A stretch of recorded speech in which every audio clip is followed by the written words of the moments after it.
कक्षा में उपस्थित सभी सदस्यों का आदर सहित अभिवादन एवं स्वागत है। सभी सदस्य अपने अपने इष्ट देव का ध्यान करें। माता गायत्री के मंत्रों का एक बार उच्चारण अवश्य कर ले। साथ ही अपने प्रेरणा के स्रोत एवं अपने गुरुजनों को भी अंतर मन से अभिवादन कर ले। हम लोगों के द्वारा प्रत्येक रविवार को मुहूर्त शास्त्र पर आधारित कक्षा आयोजित की जाती है। पिछली कक्षा में हम लोगों ने मलमास के बारे में बहुत ही जानकारी आपस में साझा करने का प्रयास किया है। जैसे उदाहरण स्वरूप कि मलमास क्या है, यह क्यों आता है, कितने समयों पर आता है, इस पर भी चर्चा किया था। इसे मलमास क्यों कहा गया, इसे पुरुषोत्तम मास क्यों कहा गया, इस पर भी चर्चा हुई थी। ये इसी मलमास को अधिक मास भी कहा जाता है। तो अधिक मास में क्या करना चाहिए, क्या नहीं करना चाहिए, उस पर भी हम लोगों ने चर्चा किया था। आज की कक्षा में थोड़ी सी विषय वस्तु यही मलमास से संबंधित कि मलमास में हम विशेष रूप से क्या कर सकते हैं, कौन से व्रत कर सकते हैं, मलमास के प्रमुख मलमास में हम प्रमुख रूप से क्या करें, किन विषय वस्तुओं का दान करें ताकि हमारे जीवन में समृद्धि आ सके एवं आध्यात्मिक लाभ प्राप्त हो सके। इससे जब समय बचेगा तो हम लोग अन्य विषय वस्तुओं पर भी चर्चा करेंगे। तो आइए चलते हैं, हम लोग आज की कक्षा शुरू करते हैं।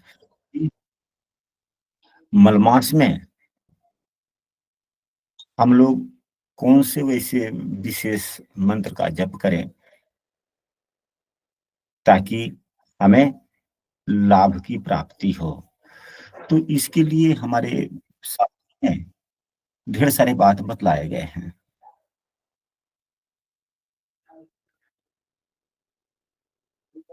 मलमास में अगर बात जपने की है तो यह मास विष्णु भगवान को समर्पित है।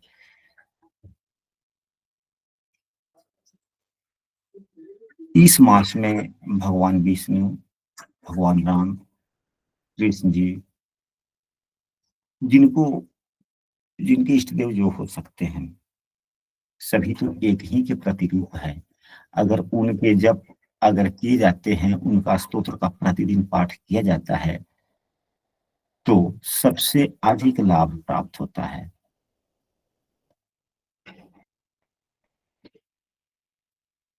मलमास में यह भी बतलाया गया है कि ऐसे हमें यह श्लोक तो याद नहीं है, किसी पुराण में हम पढ़ रहे थे तो उसमें से देखने को मिला था कि इस मलमास में या पुरुषोत्तम मास में अगर व्यक्ति एक भी अगर व्यक्ति एक रोज भी गुरु जी पुरुष प्रणाम। आशीर्वाद पुरुषोत्तम मास में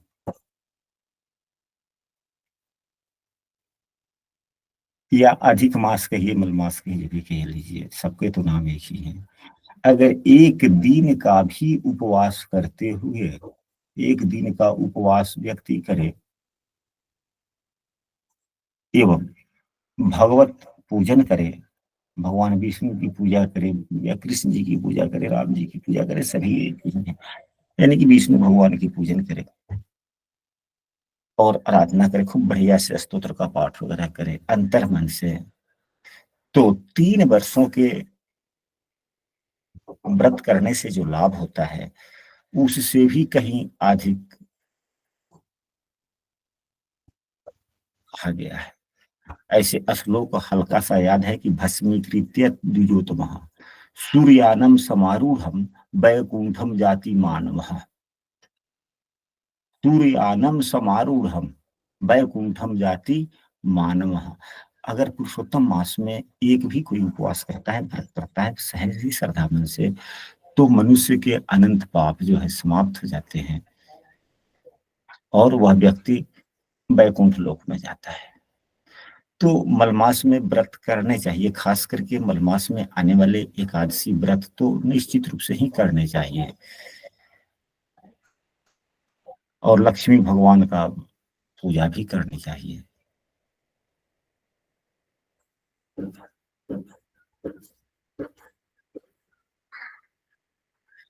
क्योंकि मलमास महीने में जो सूर्य देव होते हैं वह भी विष्णु स्वरूप ही होते हैं। मलमास महीने के सूर्य देव विष्णु स्वरूप होते हैं। ऐसा कहा भी गया है कि एक श्लोक आया है शास्त्रों में कि विष्णु रूपी सहस्रांशो सर्व पाप प्रणाशनः। विष्णु रूपी सहस्रांशो सर्व पाप प्रणाशनः, यानी कि मलमास में जो सूर्य देव होते हैं वह विष्णु के स्वरूप हो जाते हैं। हम लोगों ने पूर्व की कक्षाओं में पढ़ा है कि 12 महीने के सूर्य देव का अलग अलग रूप है, उसके अधिकारी अलग अलग है। लेकिन यह जब अधिक मास हो जाता है तो उनकी अधिकारी संक्रांति जिस महीने में नहीं होती, उस महीने के अधिकारी विष्णु स्वरूप सूर्य के रूप में ही विष्णु स्वरूप होते हैं। सूर्यदेव विष्णु के स्वरूप में ही होते हैं।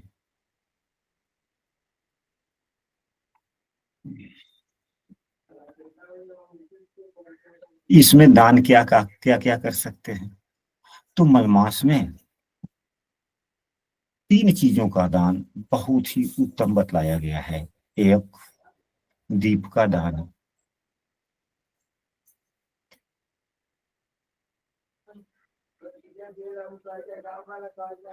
दूसरा,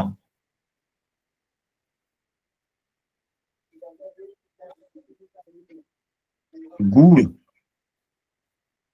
से बने हुए, गुड़ से बना हुआ, चीनी नहीं, गुड़ से बना हुआ पुआ। एवं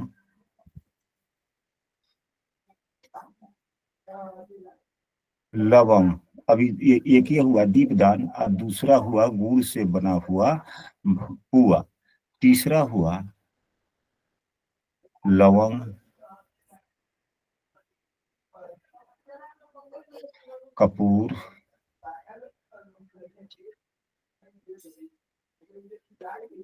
सुपारी, पान। जो हमारे शास्त्रों में, अब इसमें शब्द जो आया है हमारे शास्त्रों में, तांबुल का दान बहुत ही लाभकारी होता है, अनंत पुण्य दायिनी होता है।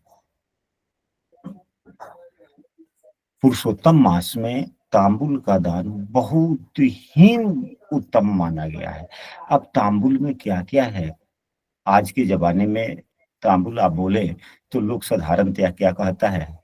तंबाकू या खैनी, यही कहता है या दूसरा कुछ कहता है? जी गुरु जी, यही कहता है।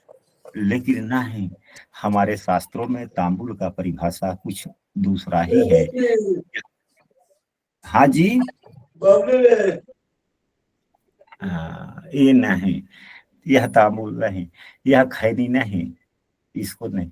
हाँ, हमारे शास्त्रों में जो बातें बतलाई गई है तांबुल के लिए, उसमें क्या क्या है? तो इलायची, इलायची, इलायची होता है, इलायची, लौंग, कपूर, कस्तूरी, यावित्री, पत्था, चूना, पान।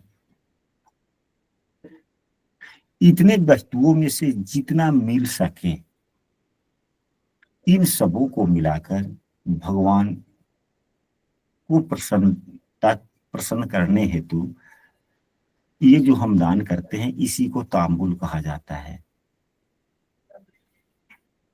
यह हमें अमृत प्रदान करने वाला है। अगर अधिक मास में हम प्रतिदिन अगर तांबुल का दान करते हैं, आज के जमाने में इस तांबुल का पान की दुकान पर भी जाइएगा तो इतने चीज नहीं मिलते, अलग अलग प्रकार के वस्तु डाल दिए जाते हैं या मिलता है जो इससे भिन्न होता है। अगर इस प्रकार का तांबुल प्रतिदिन अगर योग्य ब्राह्मण को विष्णु का स्वरूप मानकर अगर खिलाया जाए, दान दिया जाए, तो दुर्भाग्य को भी सौभाग्य में बदल देता है। यह सत्य बातें हैं। पुस्तक की बातें कभी, शास्त्रों की बातें कभी भी निराधार होती ही नहीं। आज से 2 वर्ष पहले मैंने एक व्यक्ति को बतलाया था, बड़ी ढेर सारे अनगिनत समस्याएं थी घर में। मैंने उन्हें कहा था कि आप प्रतिदिन शाम में बाजार पर जाएं। बाजार में हर तरह के लोग मिलते हैं और शास्त्रों में यह वर्णित है कि ब्राह्मण वह है जो ज्ञानी है एवं सात्विक प्रवृत्ति के हैं और प्रतिदिन संध्या वंदन करते हैं, ब्राह्मण कहे जा सकते हैं।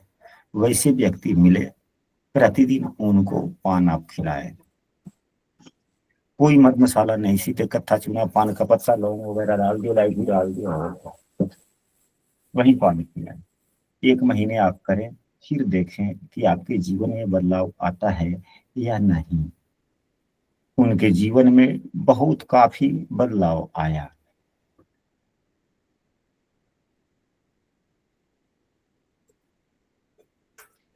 पौराणिक पुस्तकों में आप लोग पढ़ेंगे तो अधिक मास के लिए कथा भी बतलाया गया है।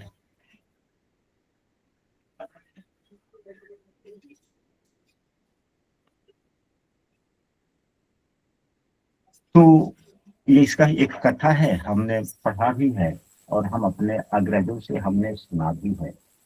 वह कथा है कि कभी समय की बात है कि हिरण्यकश्यप बहुत ही कठोर तपस्या उन्होंने किया ब्रह्मा जी का, और ब्रह्मा जी से यह वरदान मांगा कि हमें आप अमरता का वरदान दें। ब्रह्मा जी ने कहा कि अमरता का वरदान तो नहीं दिया जा सकता, यह निषिद्ध, यह जनमानस के लिए नहीं है, कोई अन्य वरदान मांगिए। तो हिरण्यकश्यपु ने कहा कि ठीक है, आप मुझे यदि अमरता का वरदान नहीं देते हैं, यदि आप मुझे अमरता का वरदान नहीं देते, कोई बात नहीं, मुझे कुछ अन्य ही वरदान दे दीजिए। ब्रह्मा जी ने कहा ठीक है। तो हिरण्यकश्यपु ने कहा कि मुझे कोई नर, नारी, पशु, देवता, असुर,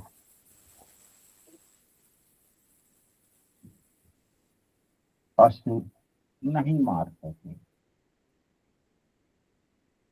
वर्ष के 12 महीने होते हैं, इन महीनों में मेरी मृत्यु न हो।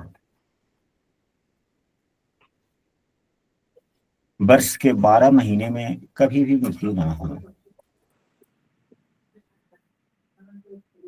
मेरी मृत्यु दिन में ना हो, मेरी मृत्यु रात्रि में भी ना हो।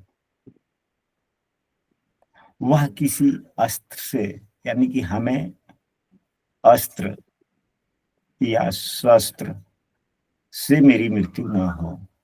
न मुझे कोई घर में मारे, न कोई मुझे दरवाजे पर मारे,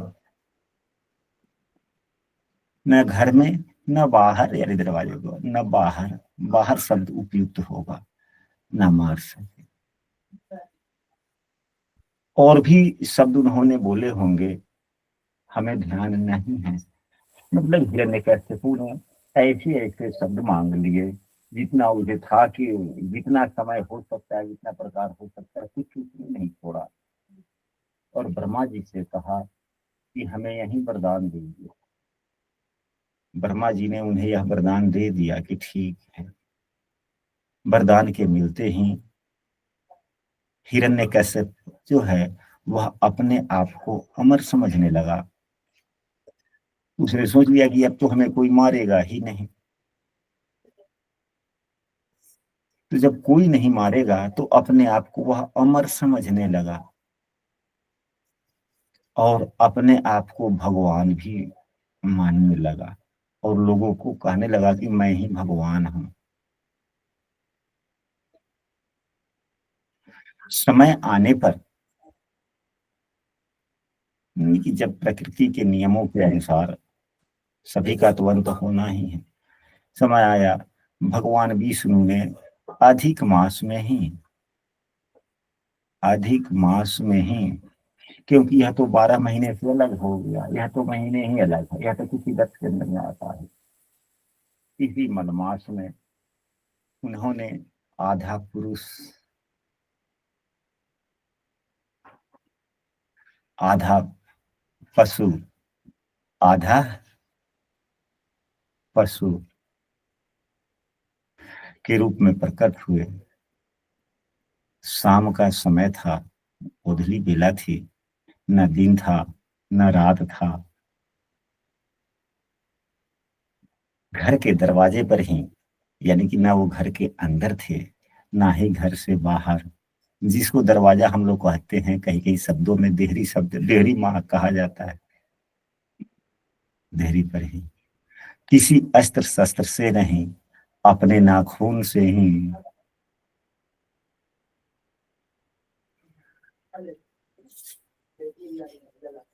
उनका वध किया गया।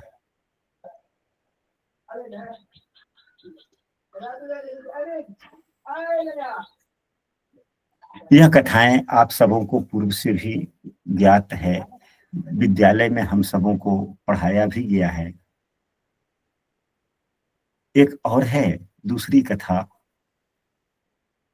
कि श्री कृष्ण भगवान ने द्रौपदी को यह कहा था कि जब भी अधिक मास आए, पुरुषोत्तम मास हो, मलमास हो, तो तुम पूरे महीने मास व्रत का पालन करना, तुम्हारे सभी दुख समाप्त हो जाएंगे।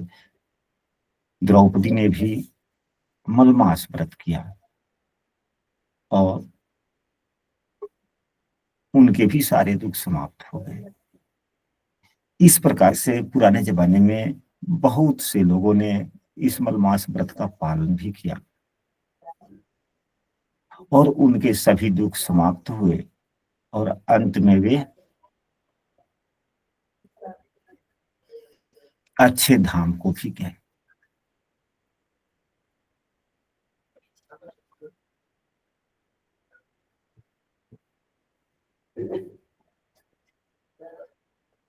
इसलिए हम सबों को मलमास में, कम से कम मलमास में आने वाले सभी व्रत अगर नहीं कर सकते कोई बात नहीं, कम से कम मलमास में आने वाले एकादशी व्रत अवश्य करनी चाहिए। एवं मलमास में आने वाले एकादशी व्रत में अपने भौतिक सुखों के लिए कुछ नहीं मांगना चाहिए, अपने सिर्फ अपने लिए आध्यात्मिक उन्नति के लिए, अपने परिवार, अपने स्वजनों या स्वयं अपने लिए आध्यात्मिक उन्नति, पापों की निवृत्ति हेतु पूजा आराधना करें, सर्वोत्तम होता है। क्योंकि इस अधिक मास में, मलमास में सांसारिक सुखों की प्राप्ति हेतु कोई व्रत उपवास किए ही नहीं जाते।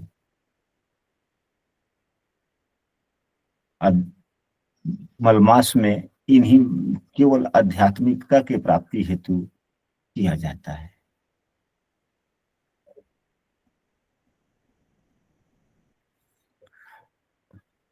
मलमास में 2 एकादशी व्रत आते हैं, शुक्ल पक्ष के एक, दूसरा कृष्ण पक्ष के भी।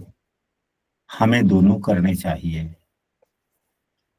शास्त्रों में जो एकादशी व्रत महात्म्य की पुस्तक है, आप लोग देखेंगे, पढ़ेंगे तो आप लोगों को यह लगेगा कि हाँ, बहुत ही उत्तम व्रत है।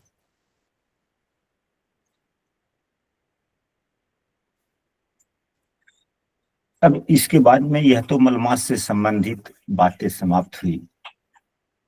हम जो पिछली कक्षा जो मलमास से संबंधित थी, उस कक्षा की वीडियो का लिंक आज की कक्षा की वीडियो इसके विषय में हम दे देंगे। आप उस पिछली वीडियो को भी देख सकते हैं। हमने आज की कक्षा में जितनी बातें हमने कही, वे सभी बातें हमने अपने गुरुजनों के मुख से सुना या हमने कहीं किसी पुस्तक में पढ़ा, उसको अपने यादाश्त एवं अपने ज्ञान एवं गुरु आशीर्वाद स्वरूप हमने बतलाया। यदि किसी भी सदस्य को इस बात से अगर इससे भी विशेष बात प्राप्त हो तो कृपया समूह में भी लिख सकते हैं एवं वीडियो के डिस्क्रिप्शन में भी लिख सकते हैं।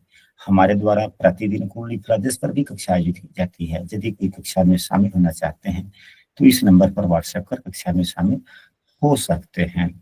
अब इसके बाद में तो मलमास की बात हो गई। अब हम लोग कुछ अन्य विषय वस्तुओं पर चर्चा करते हैं।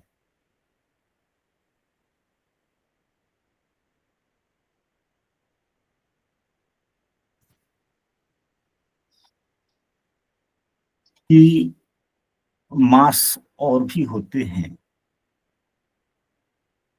हमारे जीवन में, अनेक प्रकार के मास आते हैं। जैसे कि किसी का जन्म हुआ तो जन्म मास क्या है, जन्म मास क्या है, इसे समझना चाहिए कि हम कौन से काम जन्म मास में हम कर सकते हैं, कौन से काम जन्म मास में नहीं कर सकते।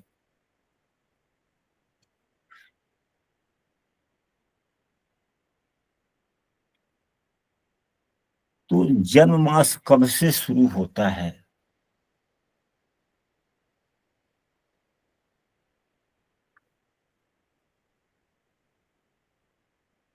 क्या जन्म मास में शुभ काम करने चाहिए या नहीं?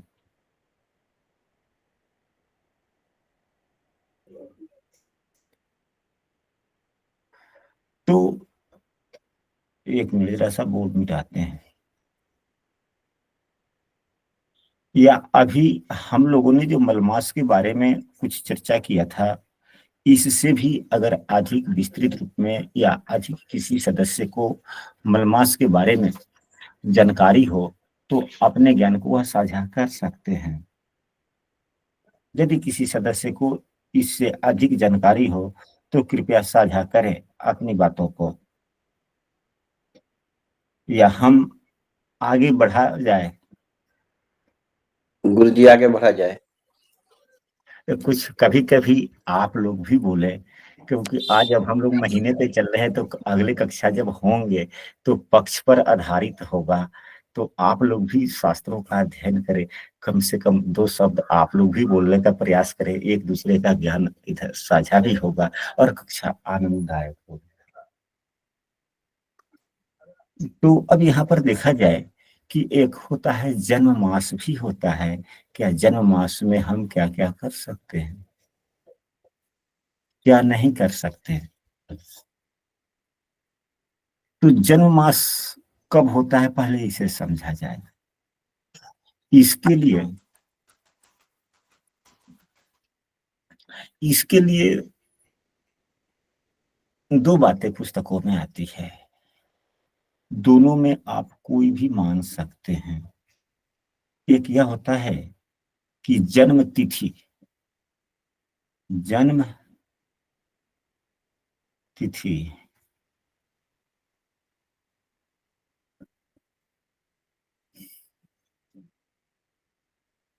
जन्म तिथि एक हुआ, एक होता है जन्म माह। जन्म माह का नियम है कि जिस महीने में जन्म हो, जिस महीने में जन्म हो उस महीने के पूर्णिमा तक जन्म मास कहा जाता है। दूसरा, जिस रोज जन्म हो, जिस तिथि को जन्म हो उस तिथि से 30 दिन आगे तक, आगे को जन्म मास कहा जाता है। परंतु दोनों ही नियम ठीक है, हम किसी भी नियम का खंडन नहीं करते। अब अनुपालन करने में कौन सी सहूलियत है, निर्णय करना हम सबों को है। अगर हम 30 दिन आगे वाली इस नियम का हम अनुपालन करते हैं तो हमें दूसरों का सहारा लेना होता है यदि हमें ज्ञान का अभाव है। अब किसी व्यक्ति का जन्म वैशाख कृष्ण पक्ष षष्ठी को हुआ है तो उसका जन्म मास वैशाख कृष्ण पक्ष षष्ठी से लेकर ज्येष्ठ कृष्ण पक्ष पंचमी तक का होगा, तो दोनों महीने आ जाएंगे, तिथि जानकारी करनी पड़ेगी। यह भी हो सकता है। यदि हम यह नियम मानते हैं तो इसको हम अपने जीवन में प्रभावित करने के लिए ज्यादा समस्या या ज्यादा दिमाग या ज्यादा किसी से पूछने की आवश्यकता नहीं पड़ती। साधारणतया पूर्णिमा कब है, अमावस्या कब है, यह पता चल जाता है चंद्रमा की स्थिति से भी। तो दोनों में हमें जिस पर अनुपालन करने की में सहूलियत हो हमें करना चाहिए। हालांकि अब आप लोग बतलाएं, हमें आप लोग। हाँ बोला गुरु जी एक बार हाँ बोला जाए। जन्म तिथि 30 दिन आगे तक रहेगा तिथि, अब 30 दिन आगे और जन्म मास पूर्णिमा माने कृष्ण पक्ष के प्रतिपदा से पूर्णिमा तक। हाँ, और जन्म मास पूर्णिमा तक। अगर किसी व्यक्ति का जन्म वैशाख कृष्ण अष्टमी को हुआ है तो वैशाख के पूर्णिमा तक ही जन्म मास माना जाए, ऐसा भी कुछ गुरुजनों का कहना है। जैसे गुरुदेव मेरा अक्षय तृतीया को हुआ। ठीक है, अक्षय तृतीया को हुआ तो आप 30 दिन, उससे 30 दिन आगे भी मान सकते हैं, मतलब अगले महीने थे। हाँ अगले महीने की तृतीया तक मान सकते हैं या उस महीने की पूर्णिमा तक मान सकते हैं। तो जो सहूलियत हो एक ही नियम माने, कभी पूर्णिमा तक मान ली और कभी फायदे के लिए आगे तक मान ले, तब तो फिर यह स्वार्थी विचारधारा होगी। किसी एक को ही माने और सदैव उसी नियम पर रहें। तो हम तो ज्यादातर हम सब लोगों को हम पूर्णिमा वाली ही बात करते हैं क्योंकि इसका अनुपालन करने में बड़ा सहूलियत होता है। तिथि वाली में थोड़ा घचघच हो जाती है, हो जाता है कि नहीं हो जाता है? बिल्कुल गुरुदेव, पूर्णिमा ज्यादा सही। अभी गुरु जी सूर्य की संक्रांति होने से सूर्य मास चेंज हो जाता है या चंद्रमा सूर्य मास चेंज नहीं मानेंगे क्या? जैसे कि अक्षय तृतीया का भैया का जन्मदिन हुआ और सूर्य मास हमको 2 दिन के बाद चेंज हो रहा है, तो क्या कौन सा मतलब सूर्य मास से जब संक्रांति हो गया था तो वो महीने ही बदल गए ना। अब काम किस चीज का है, या तो ज्योतिष की विषय हो गया है। अब यहाँ पर कि किस महीने में जन्म मास में हम काम करें ना करें, फिर वहां से निर्धारित होगा कि काम आपका चंद्रमा से संबंधित है, सूर्य से संबंधित है, यानी कि मन से संबंधित है, यानी सूर्य या चंद्रमा से संबंधित है। अगर सूर्य से संबंधित है तो सूर्य मास को लेना चाहिए। हालांकि सूर्य से भी कोई भी काम जो होता है वह हम चाहे वह सूर्य से संबंधित हो या किसी भी ग्रह संबंधित हो, लेकिन मन लगेगा तभी तो चंद्रमा की तो प्रमुखता हो ही जाती है। तो अगर चंद्रमा को मानकर चलते हैं तो अच्छी बात है। चंद्रमा तो हर हाल में मानना है गुरुजी, बात तो समझ में आती है, लेकिन बीच में सूर्य भगवान घुस जाते हैं। तो बीच में तो हम लोग भी अपने टंगड़ी इधर से उधर बिना मतलब के दूसरे बातों पर भी, दूसरे के कार्यों में भी लगा देते हैं, कभी कभी जहां न लगाना चाहिए। ये तो मनुष्यों का कहा कीजिएगा, प्रकृति का नियम है सो नियम है। सभी आदमी अपने अपने गति, अपने अपने चाल के वशीभूत हैं और अधीन है, उतना तो चलना ही है। यही तो प्रकृति का नियम है और यही नियम तो हम सभी समझने का प्रयास करते हैं। और एक बात और है, हम थोड़ा सा नाराजगी तो नहीं है किसी से, बड़ी आनंददायक क्लास हो रही है और कक्षा में सदस्यों की संख्या भी ठीक ठाक है, 20 से अधिक है। लेकिन जो ही लिंक खोला जाए तो आप लोग लिंक खोलने से पहले 7 बजे तक कक्षा में यदि शामिल हो जाते हैं तो थोड़ा सा आनंद लगता है कि हाँ भाई अब ये होने वाला है आदित्य हृदय स्तोत्र का पाठ। अगर आप लोग श्रवण करते हैं प्रतिदिन तो कम से कम आपके लिए भी ठीक है। जी हाँ, और हमारे मन की इच्छा भी पूरी होती है। हमारा भी मन की इच्छा है कि अधिक से अधिक लोग प्रतिदिन आदित्य हृदय स्तोत्र का पाठ करें। जी अब हम लोग आगे की विषय वस्तु पर पढ़ते हैं, 10 मिनट और चर्चा कर लेते हैं। तो यह जन्म मास में कुछ कार्य वर्जित किया गया है, कुछ कार्य अच्छे भी बतलाए गए हैं।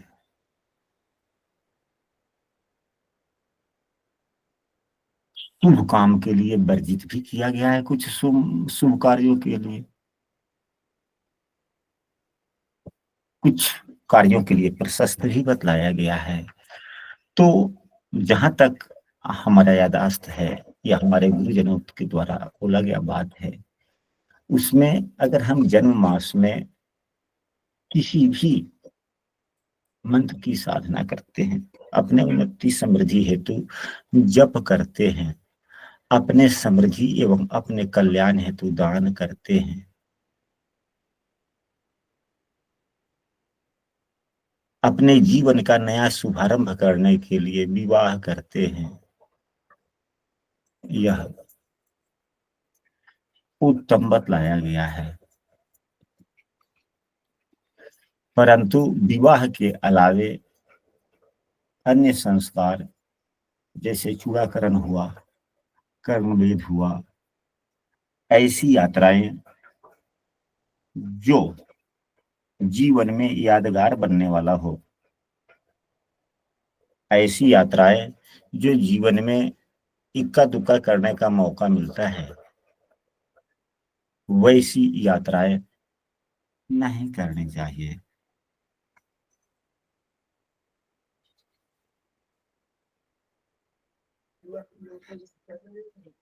हालांकि उतना तो श्लोक याद नहीं है, हमने कोई पुस्तक पढ़ा था, उस पुस्तक में लिखा हुआ था, स्नानम दानम तपोहोमः सर्व मांगल्य वर्धनम।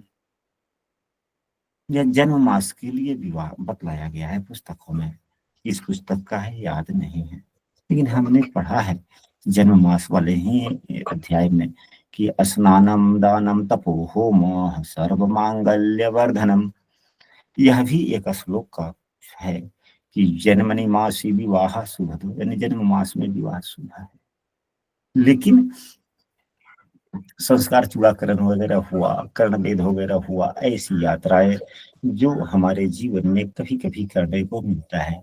उदाहरण स्वरूप बहुत सी महिलाएं होती है, शादी हुआ,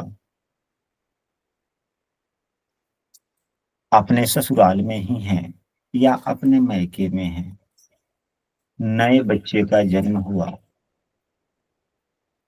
तो उस नए बच्चे का प्रथम बार यात्रा हो रहा है, तो क्या किया जाएगा? जन्म मास में वर्जित हो गया।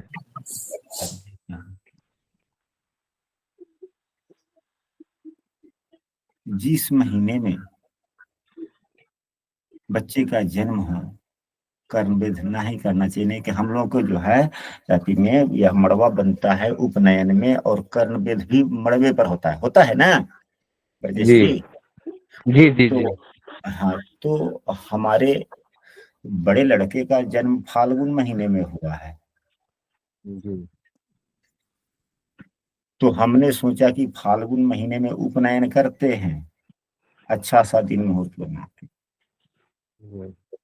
आज से 12-15 साल पहले तो हम ही से हम उस समय हमारे बाबा जी हाँ नहीं थे, तो लोगों ने कहा कि ठीक है कीजिए। अब हमारे सामने में हमारे दिन अगर हम बनाते हैं तो कौन टोकेगा, कौन संशय करेगा? जी लेकिन एक उतना हमें भी ध्यान नहीं था, पढ़ा तो था मैंने, लेकिन वहां दिन इतना करते वक्त हमें याद नहीं रहा। तो एक हमारे गांव के बूढ़े थे, उन्होंने पूछा कि क्या बचवा का जन्म कौन कौन महीने में हुआ है? हम फागुन में। तो फिर तो फागुन में जन्म में नहीं होगा। हम कहे चलिए ठीक है, हम आपकी बात को मानते हैं। बोले किताब में लिखा हुआ है, पढ़ लीजिए। तो हमने पढ़ा, फिर हमने अपनी गलती स्वीकार की। तो कभी कभी ऐसी बातें होता भी है कि हम पढ़ तो चुके होते हैं, लेकिन उसको उतने ढंग से नहीं पढ़े होते, याद करने के समझने के हाथ, तब बहुत सी पढ़ी हुई बातें भी हमारे दिमाग में नहीं रहता या किसी के नहीं रहता।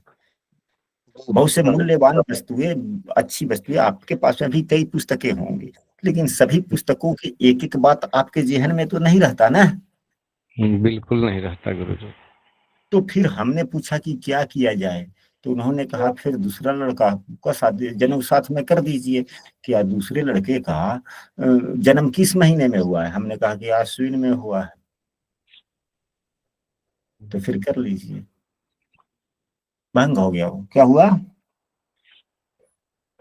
एक दूसरे के सहारे जाता है।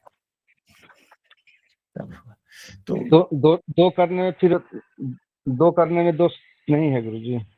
हाँ, ये पुस्तक में हमने नहीं पढ़ा, लेकिन हमारे गुरुजन अग्रज लोगों का कहना है कि ऐसे किया जा सकता है। हाँ। तो यहाँ पर तो कक्षा में हम लोग पुस्तकों की बात की भी चर्चा करते हैं, एवं हमारे अग्रज और गुरुजनों ने जो कहा, अब वह कहा तो उन्होंने कितनी पुस्तकें पढ़ी, कहाँ से पढ़ा, तो उनसे तो नहीं पूछा जा सकता ना। अब हम ही यहाँ पर बैठे हुए हैं, हमने क्या बोल दिया। अब हमने तो 10 पुस्तकें पढ़ी। अब आप पूछेंगे भी कि हाँ गुरुजी, जैसे कि अभी जन्मनि मासी विवाह शुभदो भवेत, तो किस पुस्तक का है, याद ही नहीं है, लेकिन कहीं ना कहीं पुस्तक में तो है। अभी मैंने कहा स्नान दानम तपोहो म सर्वमांगल्य वर्धनम, कहीं ना कहीं पुस्तक में तो है। अब किस पुस्तक में, याद ही नहीं। अब हम क्या कहेंगे। क्या हमने जो कहा, शायद आप समझ पाए हमारी बातों को। समझ गए गुरुजी। तो ये महीने की बात हो गई। अब महीना के बाद में आता है पक्ष। पक्ष दो होते हैं, एक कृष्ण पक्ष, एक शुक्ल पक्ष। पक्षों के बारे में आप सबों को ज्ञात है कि कृष्ण पक्ष क्या होता है, शुक्ल पक्ष क्या होता है। पुस्तकों में अगर हम कोई देव कार्य करते हैं देवताओं की प्रसन्नता के लिए, तो हमें शुक्ल पक्ष की प्रधानता देनी चाहिए। और यदि हम यदि हम पितरों की प्रसन्नता के लिए कार्य करते हैं, तो हमें कृष्ण पक्ष की प्रधानता देनी चाहिए। तभी दोनों ही पक्ष 15-15 दिनों के होते हैं, 15-15 तिथियों के होते हैं, लेकिन कभी तिथि क्षय भी होता है, कभी तिथि वृद्धि भी हो जाता है। तो कभी कोई पक्ष 16 दिन का भी हो जाता है, कभी 15 दिन का भी, कभी 14 दिन का भी, कभी 13 दिन का भी, 13 तिथि का दिन का भी हो सकता है।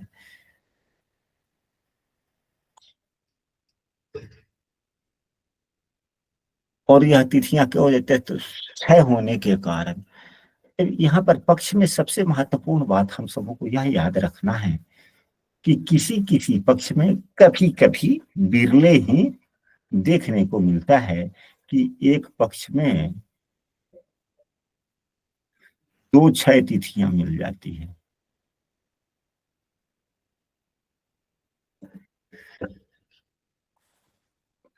तो जिस पक्ष में 2 क्षय तिथि हो, उसमें कोई भी काम, मतलब शुभ काम नहीं करना चाहिए। नहीं करना चाहिए। इतना पक्ष में तो कम से कम हम सबों को 2 बातें याद रखनी चाहिए कि शुक्ल पक्ष में देवताओं की प्रसन्नता के लिए अगर कार्य हम करें तो उत्तम होता है, एवं पितरों की प्रसन्नता के लिए हम सबों को कृष्ण पक्ष में करने चाहिए। एवं दूसरा पक्ष में, पक्ष से संबंधित वार्तालाप में यह भी याद रखना चाहिए कि जिस पक्ष में 2 क्षय तिथि हो, जिस पक्ष में 2 क्षय तिथि आ जाए, हमें काम नहीं करना चाहिए, वह काल योग बन जाता है। गुरुजी, पितरों से संबंधित कार्य भी नहीं करना चाहिए। नहीं, कोई भी कार्य नहीं। अब मान लीजिए जाए कि कोई वैसी तिथियां ही आ गई, किसी का पिता की मृत्यु हो चुकी है, नहीं है, उनका संवत्सरिक श्राद्ध करना है, जिस पक्ष में हो रहा है, कहीं संयोग से वही तिथियां 2 तिथि ही क्षय हो जाए, तो वह तो होगा, कुछ विशेष होते हैं जो आप अपने उन्नति समृद्धि हेतु कोई विशेष काम करना चाहते हैं, वह नहीं होगा। और जिस कार्य को अगर होना ही है वह तो होगा ही होगा। तो आशा करते हैं कि आज की कक्षा आप सबों को अच्छी लगी होगी। आज की कक्षा कैसी लगी कृपया आप लोग समूह में भी लिखें, यदि आप समूह में शामिल हैं तो। और इस कक्षा के अलावे यदि किसी सदस्य को आज की कक्षा से संबंधित कोई भी बातें जो आप लोग बता सके, लिख सके, इससे अधिक यदि जानकारी कुछ हो तो समूह में भी लिख सकते हैं, वीडियो में भी लिख सकते हैं। गुरुजी एक प्रश्न है, अभी अभी आपने बताया ना कि जब बाई चांस ही अगर कोई अपने बड़ों का कुछ श्राद्ध आ जाता है परिवार के, तो उस समय तिथि क्षय होती है, तो तिथि क्षय होती है तो फिर हम उसको फिर कब करें, कर सकते हैं? नहीं ना, तिथि तो क्षय हो जा, क्षय तिथि अलग चीज है। अब वह तिथि जो है, जिस तिथि में उनकी मृत्यु हुई है वह तिथि तो व्यतीत तो होनी ही है ना जी, तो वह तिथि यही पूछ रहे। मध्याह्न, हाँ तो वह तिथि तो मध्याह्न काल में जब मिल जाए हम कर लेंगे, चाहे सूर्योदय के समय में कोई भी तिथि क्यों ना हो, सूर्यास्त के समय में कोई भी तिथि क्यों ना हो, उससे आवश्यक नहीं है। आवश्यक यह है कि जिस तिथि में मृत्यु हुई है वह तिथि दोपहर के समय में है या नहीं है। हाँ जी, हाँ, यह तो उस समय की बात हो जाती है यदि पंचांग के समय हो। और दूसरा प्रश्न है कि जो हमारा जन्म मास होता है जिसमें शुभ काम वर्जित होते हैं, तो इसका मतलब अगर किसी ने कोई अपने नया बिजनेस का मुहूर्त करना है तो वो भी नहीं करना चाहिए ना? ना। अच्छा जी, बस धन्यवाद जी। जन्म मास में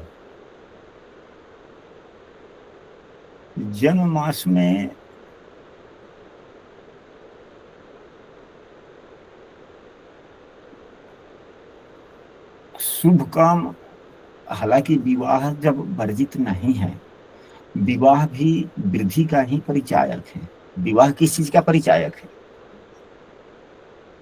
वृद्धि का।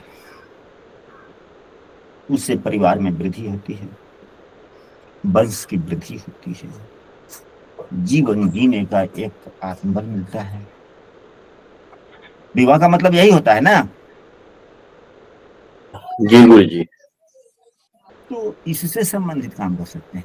शास्त्रों में बतलाया गया कि चूड़ाकरण, यात्रा, कर्ण वेद, तो यह सब क्या है? यह सभी बचपना के संस्कार है। क्या है? बचपना का संस्कार है। संस्कार है। और विवाह क्या है? युवावस्था की समृद्धि है। तो अब पुस्तक में सभी बातें नहीं दी जा सकती ना, पुस्तक के एक शब्दों के आधार पर दूसरे प्रश्न का समायोजन कर हम लोग समझने का प्रयास कर सकते हैं। तो जब समृद्धि का आधार है तो हम अपने समृद्धि के लिए कुछ भी कर सकते हैं, ऐसा हमारा विचार है। अब अन्य विद्वानगण अपना भी विचार दे सकते हैं, जितने सदस्य कक्षा में शामिल है तो अपना अपना भी विचार देना आवश्यक हो जाता है, देना चाहिए। और कम से कम अब जब तो आप लोगों को कैमरा भी खोलना चाहिए कि आप लोग भी एक दूसरे को देख सके, कक्षा आनंददायक हो जाती है।